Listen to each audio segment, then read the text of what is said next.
পুলিশের তদন্ত নিয়ে প্রশ্ন। সিসিটিভিতে দেখা গেল যে মহিলাকে মারছে আর তার 1 মাসের শিশু সন্তান আছে, তাকেই বারবার থানায় ডেকে বসিয়ে রাখা হচ্ছে। এবার দুটি বাড়ির মাঝে রাস্তায় যাতায়াত নিয়ে দুই প্রতিবেশীর মধ্যে ঝামেলার সূত্রপাত হলো। জানা গিয়েছে কয়েকদিন আগে হুগলির শ্রীরামপুরের মাহেশে সুষমা ঘরুই নিজের বাড়ির সামনে প্যাসেজে একটি গেট লাগিয়েছিলেন। সে গেটটিকে পাশের বাড়ির মালিক বিশ্বনাথ ঘোষ, তার 2 পুত্র ও 2 বিবাহিত কন্যা ভেঙে দেওয়ার চেষ্টা করে। এ বিষয়ে সুষমা ঘরুই প্রতিবাদ করতে গেলে তাকে বিবস্ত্র করে মারে বিশ্বনাথ ঘোষের পরিবারের লোকজন। এমনকি তার স্বামী ও 7 বছরের মেয়েকেও মারা হয় বলে অভিযোগ। গোটা ঘটনাটি ঘটে পুলিশের সামনে। পুলিশের নির্বাক দর্শক হয়ে দেখতে থাকে। এরপর দুপক্ষ থেকে শ্রীরামপুর থানায় লিখিত অভিযোগ দায়ের করা হয়। যদিও পুলিশ গোটা ঘটনা তদন্ত করেছে বলেই জানা গিয়েছে। এদিন সুষমা ঘরুই বলেন, আমার প্রেমিসেসে আমি গেট দিচ্ছি, তারপর ও কেন আমাকে বিবস্ত্র করে মারা হলো? এমনকি এখনো আমাকে দিনরাত প্রাণনাশের হুমকি দেওয়া হচ্ছে। সুষমা ঘরুইয়ের 7 বছর ও 2 বছরের 2টি সন্তান রয়েছে। তার স্বামী মিলে কাজ করে। স্বামী কাজে বেরিয়ে গেলে তাকে একাই বাড়িতে থাকতে হয়। তাই এ বিষয়ে 2 সন্তান নিয়ে রীতিমতো আতঙ্কে দিন কাটাচ্ছেন। পুলিশ ঠিকমতো কাজ করছে না, তাই জন্য আতঙ্ক বাড়ছে আমাদের পরিবারের। যদিও এই বিষয়ে কিছু বলতে নারাজ বিশ্বনাথ ঘোষ ও তার পরিবার। মারধরের ঘটনা পুরোটাই ক্যামেরাবন্দী হয়েছে। তাতে দেখা যাচ্ছে পুলিশের সামনে এই ঘটনা ঘটেছে।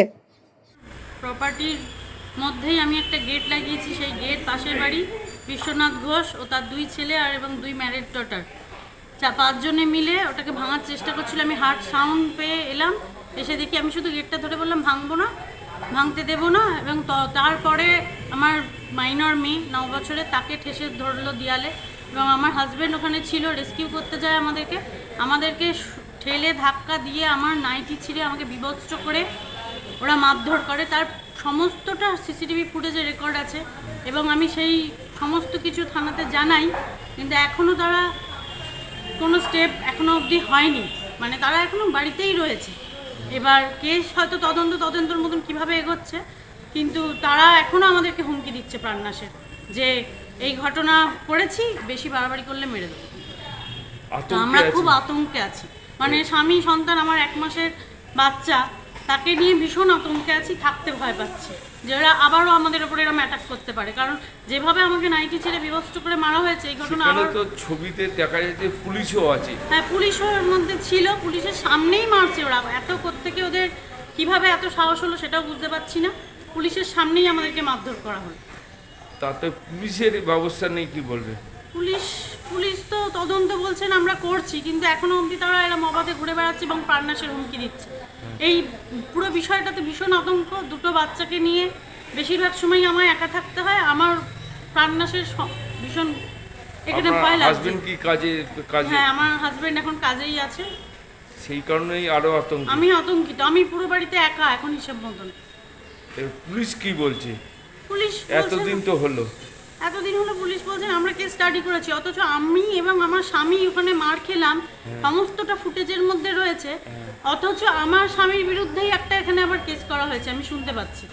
তো এই বিষয়েও আমি খুব আতঙ্কিত। যারা মার খেলো তাদের বিরুদ্ধেই কেস হয়ে গেল, অথচ যারা মারলো পুরো ফুটেজে দেখা যাচ্ছে তাদের বিরুদ্ধে এখনো অবধি সেইভাবে কিছু দেখা গেল না।